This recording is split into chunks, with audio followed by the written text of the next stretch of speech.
Hello guys, അസ്സലാമു അലൈക്കും. Jasmine വ്ലോഗിലേക്ക് എല്ലാവർക്കും സ്വാഗതം. ഞാൻ ഇന്ന് ഉണ്ടാക്കാൻ പോകുന്നത് അരിപ്പാലയുടെ പായസം.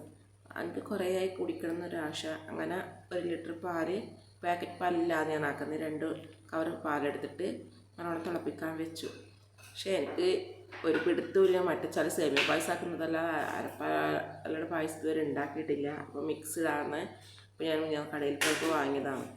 അങ്ങനെ പാല് തിളച്ച് വരുന്നതുവരെ ഇളക്കിക്കൊണ്ട് കയറിച്ചു.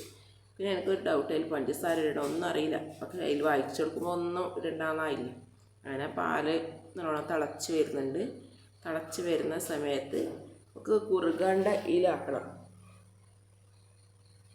എന്നിട്ട് വേണം ആ പൊടികൾ ഇതിൽ ചേർക്കാൻ വേണ്ടിയിട്ട്. പാക്കറ്റ് മിക്സിൻ്റെ പൊടി പൊട്ടിച്ചിട്ട് അതിലിടണം. നല്ല തിളക്കണം. തിളച്ചെങ്കിലും ഇല്ലെങ്കിൽ ഒന്നും വൈകാതെ വിധത്തിലാവും.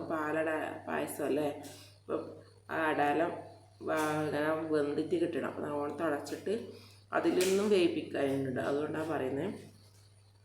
അങ്ങനെ പാലട പായസത്തിൻ്റെ അരിപ്പാലട പായസം ഞാൻ ഇതാണ് ഈ പാക്കറ്റാണ് വാങ്ങിയത്.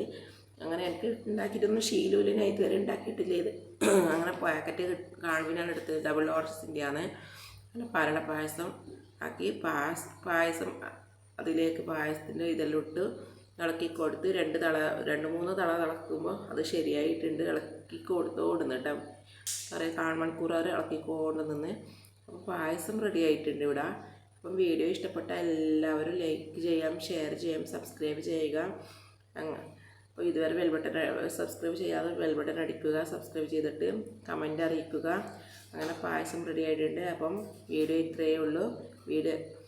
പുതിയ വീഡിയോ വരുന്നത് എല്ലാവർക്കും പായസം സെറ്റായിട്ടുണ്ട്. അപ്പം 5 മിനിറ്റ് നമുക്ക് വെയിറ്റ് ചെയ്യാം. ഇത് സെറ്റ് ആവണമെങ്കിൽ 5 മിനിറ്റ് വേണം തണിയെടുത്ത്. എന്നിട്ട് മക്കൾക്കെല്ലാം കൊടുക്കാം. പാലട സൂപ്പറായിട്ടുണ്ട്. അപ്പം 5 മിനിറ്റ് വരെ സെറ്റ് ആകുന്നവരെ ഇടവാക്കാം. ഓക്കെ.